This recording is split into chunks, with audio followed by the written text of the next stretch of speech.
Hey guys, it's GURPS Fed here, along with GURPS Aficionado. That's me. One sort of comment that I've seen quite a bit in my time on YouTube and on TikTok is where are the actual games of GURPS happening in media? And there are quite a few games out there on YouTube. And I figured I'll give you guys a little bit of an insight into how my games are played in more of a casual setting. And as such, this is a bit of a trial session where we're just going to record our games. Very simple, very casual. You may learn things, who knows. But regardless, the game we've chosen for this world is the world of Escape from Tarkov.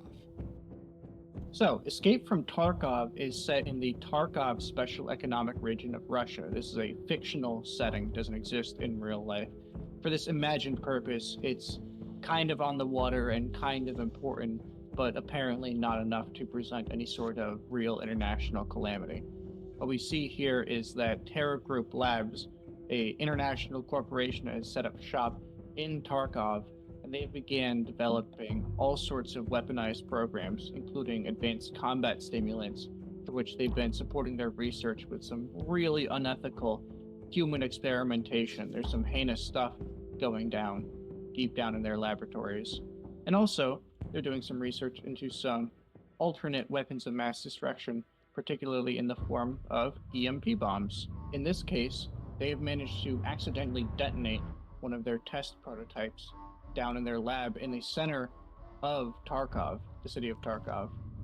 And now all of the electronics, every car, every truck, every transport, every computer, and more importantly, basically every essential element of the local infrastructure, including heating, electricity, and water, has been shut down as a result of this.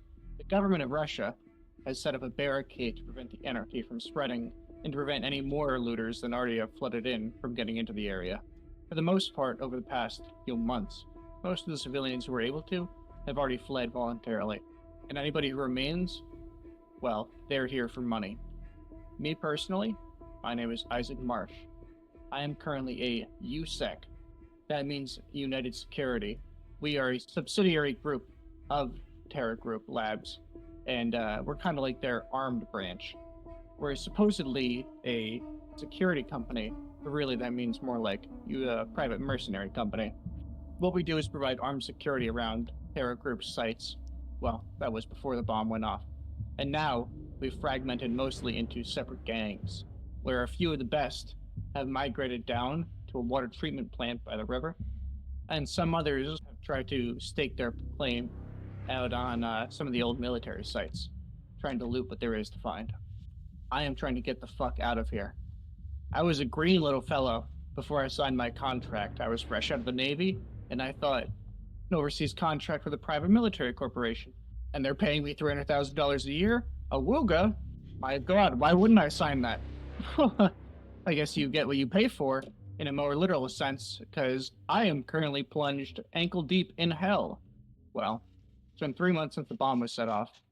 I've managed to make my way, mostly without violence. There have been a few of the locals that I've had to tango with, but beyond that, I've got a call from a man named Alexander. He calls himself Skier with the street folks, and he tells me he's got a job. According to one of his insider informants among the Bears, that's special forces amongst Russia. They're kind of like their interlopers that have been sent in to try to stabilize the situation before the army moves in proper to secure things. They have located a secure hard drive out of the Terra Group laboratories. God knows how, with the nature of it all collapsing in on itself with the explosion. But they got in and they got out. And this information is damning evidence on the sort of programs that Terra Group is running in terms of human trafficking, forced human testing, and all nature of very much banned weapons development. But if I can get my hands on this, technically, according to my contract, I'm supposed to destroy it, to defend my company, and more importantly, to prevent me from being labeled a war criminal when I return home to my parents. But something in me knows that if I keep this, that might just be my ticket out of here. Terra Group would be forced to get somebody in, well, at least to destroy it, and hopefully to bring me out too with them. But for now, I am uncertainly trudging across this trash heap, advancing towards the apartment building where I've been informed these Bear operatives have brought the hard drive. All right, so allow me to give you a bit of a situation on how your surroundings are.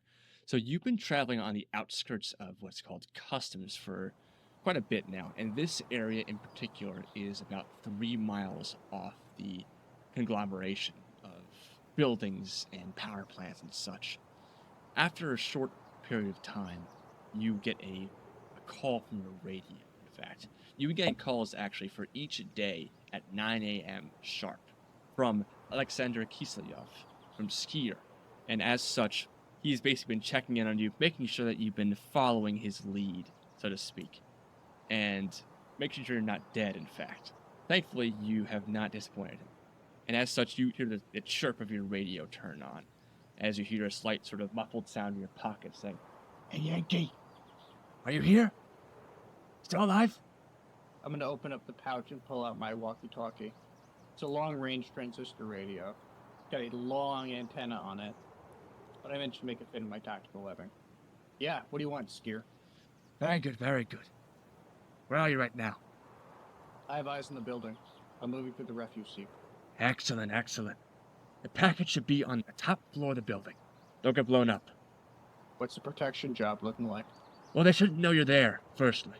Our mole in the operation of the bears that stole this file should have led them away. But don't be too uncautious. Keep your eyes peeled. You never know who's out here. I'll radio back in within 24 hours. Absolutely. Over and out. Copy. Over and out. So you can see you've actually crawled through before. To get here, you've crawled through some chain link fences. You're in basically this sort of trash heap. It's long been abandoned. So thankfully you're free from the, well, terrible smell that would be here. Most of it is just a concrete sort of mass of rebar, plastic waste, and bricks and mortar and all the things that demolished buildings would make up.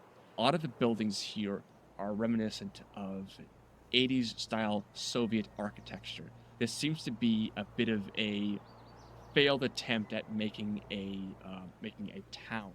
You sort of see a lot of old signs, posters, and such, now long faded over time. Each step, you anticipate a sound of pebbles or metal raking sounds hitting the ground. So you're carefully, I assume, moving through this cityscape. If it's a gravel pit, absolutely. Yeah. You actually hear... I don't notice anybody, do I? No, not immediately. You've been hearing this slight sound that's... You can't quite get a handle on it. You thought it was gunfire. But when you got closer to it, you really couldn't say it was gunfire. To a certain extent, in fact. Because what you're hearing is this sort of clanking sound of metal hitting metal. So it sounds almost similar to a gunshot if you think it was far away, but for a time you've been walking, and you've still heard this slightly fainter than a gunshot sound. From which direction? Dead ahead of you, in fact. You hear just like clank. How far away does it sound like? About like 100 meters, I'd say. I'm going to swap my scope to its highest setting. That would be 32 times magnification. I'm going to peer down this lane. Go ahead. Right now, the trash heap is a bit above where... I'll take a small step up on the edge. Take some small moves. I got a slight height advantage. Do I see anything? So what direction are you looking in? Because there are a couple of I'm pieces. looking towards the green hut. Very good. On the left. Through your sight, you see two figures. Two men, in fact, wearing this sort of makeshift attire. One is an older man wearing a baseball cap with wispy hairs sort of kept underneath it. And he's sort of moving and sort of speaking to the man next to him in a meandering fashion. He seems inebriated. And he's like taking generous puffs from his cigarette. The one next to him is wearing a soccer jersey underneath a flak jacket, wielding a pistol. The older man's wielding a rifle. They're only really keeping watch, but you can see like pauses in the younger man's resolve of searching this area. They're looking through your scope there shows that sort of scene. Where do you want to turn yourself to sort of look elsewhere?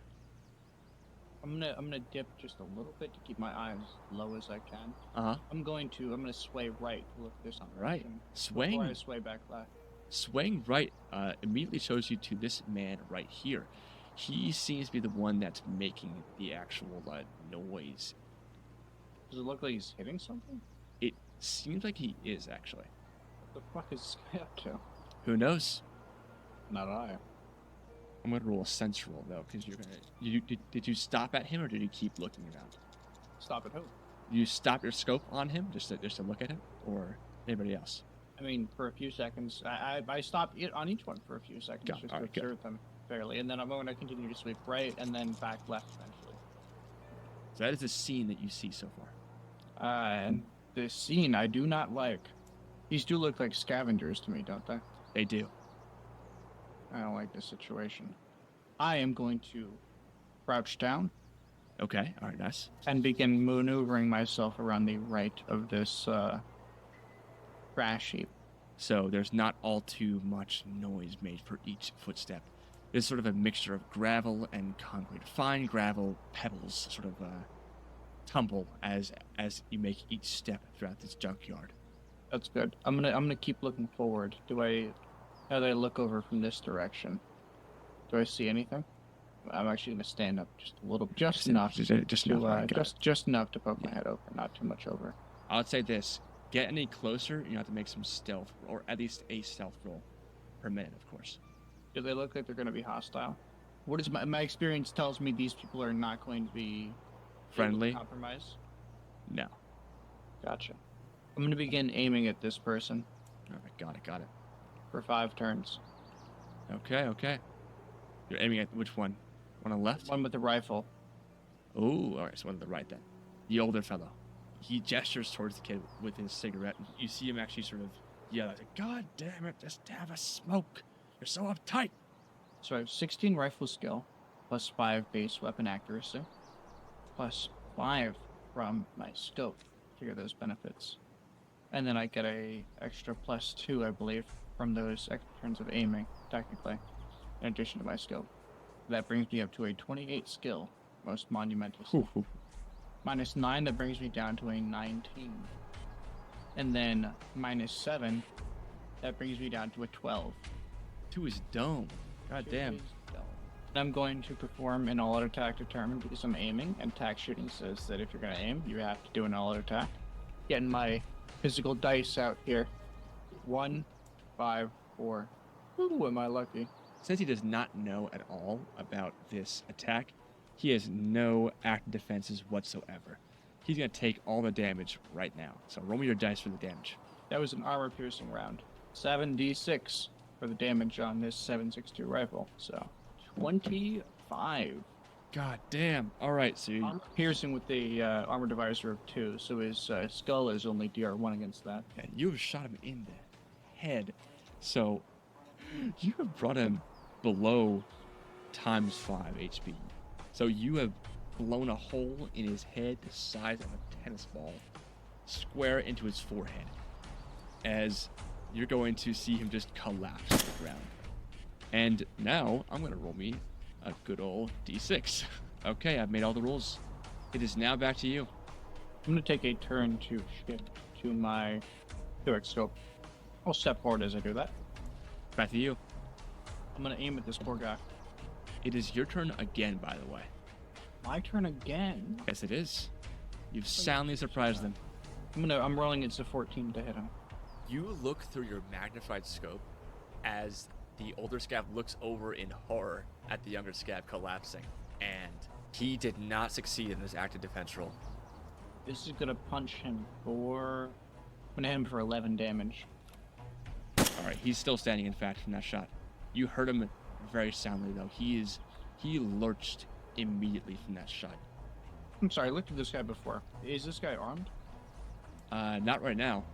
Oh, this guy is. I'm going to aim at him again.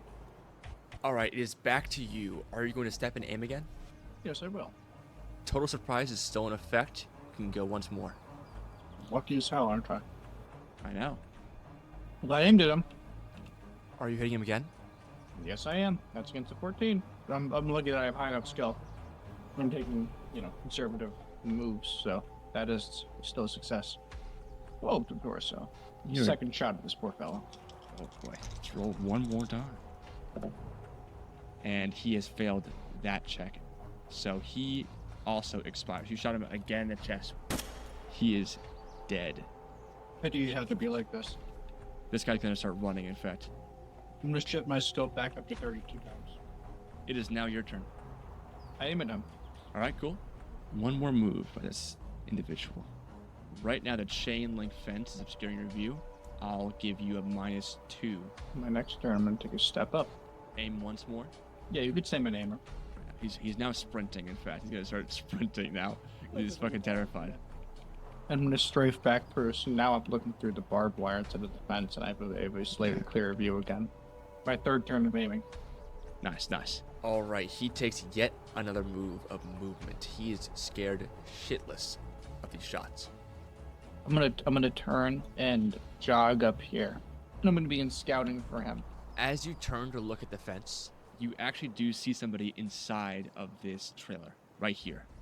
Do they have a rifle? Or are they? yes, he does. Do I notice this? Yes, you do. You see it. I'm gonna dive for cover. I'm gonna walk over here, and I'm gonna go splat on the ground. Your silhouette now is below where he can see you. He was aiming at you there because he could just see you now for one turn, and he was making sure his sights were properly on you. That was pretty good of you to move out of the way there. Back to you. I'm gonna transition to kneeling, trying to keep my head down. Back to you. I'm gonna pop up, and I'm gonna look back at the house with my scope. All right, got it. There's no face in the window now. I'm gonna keep running forward, getting towards cover. I'm looking over it a little bit. I don't see anything popping out yet. It's No, still you there. don't. But for a brief moment, in fact, you do. Oh, well, that contradicts your previous statement entirely. For a brief moment, just right now. All right, what do you do? Unfortunately, I do not have quite the range to lob a grenade. I'm gonna get over here. You have moved yourself pretty soundly out of sight from him now, but also you don't see him as well. Fine by me. I am going to take a knee, so that he has a slightly harder time to shoot me, if he were to. And I am going to peek out around this corner slightly, trying to search for his silhouette. You do see him in the window. He's looking at you. Excellent. I am going to aim at him. Fuck. I actually have to. I realized I forgot. I need to step back, and I need to change my scope. I need to change it back to 8x. I'll change it back to a 1x. I'm going to attempt to make a pop-out attack in order to suppress this guy. I'm just hoping to take a shot at him to startle him. 43 yards, so that's -8. I send a round winging over his head. You fire as you see the shot land a good foot away from his head on his left side. Does he react to this? He actually is what he's going to do is he's going to step to the side on his turn. It looks like he's pointing his gun at me now. He is, yes. What do you do on your turn? I'm going to step back. I'm going to set my rifle down on its butt, and I'm going to pull the bolt back a little bit. I'm going to slide the live round back out and pocket that. And out of my jacket pocket, I'm going to pull out a small blank round, missing the cartridge. I slide that into the chamber and let the bolt fall. That'll take you I'm going to about... pull a Mikar Energa. The whole sum of it takes 5 turns. And I'm going to affix it to the front of my gun. You hear a yell from the trailer. I'm covering you. Get it now. On turn 3 of your reload, you're going to hear the sound of footsteps. What do you do now? I'm going to kneel out again and aim my Mikar Energa at him. To those who do not know what it is, I'll be showing it right now. And it's nothing short of flashy, I definitely would say. Meant to kill tanks. Oh my It's god. a rifle grenade made by the French, meant to kill tanks. I'm aiming at him. He aims at you. He aims at me. He aims at me. The man aims at me. Oh, Back to you. You aim again. I do. All right, he is in fact going to fire at you. You see him now. Actually, he's a burly man wearing a tank top with several stains on it. Some blood and some beer. And that is a miss for him. He fires at you, goes, it whizzes past your head. It is your turn now. So, I'm using my rifle to aim at him. Because at this range, so close, I don't necessarily need to account for as much drop on the rifle grenade. I'm just going to aim slightly above my target. And I'm just gonna let it loose. Just gonna let it loose. Hope he's not wearing any armor because this is an armed visor of 10. That's a 1, a 4, and a 2. All right, let's see what his possible... Actually, I'm very sorry. He can't because he made an aim maneuver and he's made an all-out attack. So, directly on impact, he is hit with an explosively formed projectile of molten metal that's jetting through him at almost unimaginable speeds, hitting him for 70 times 3 with an armor divisor of 10. Oh my crushing fucking... explosive modifier. Oh my god. All right. It's 21d6. That's going to be 80 damage with a crushing explosive modifier, so it explodes for 80 damage. Making sure that this is... by the way, it was 56 damage for the follow-up explosion. Oh my god. Yeah. So 80 for the first contact, which would have shredded through any of his armor because it's a explosively formed projectile that just jets through whatever it touches. So The follow-up explosion did 56 damage. he is completely turned into red mist. You've blown him up so soundly. You see the entire trailer rattle, and all you see of this scav right here is just a slight little red puff of smoke.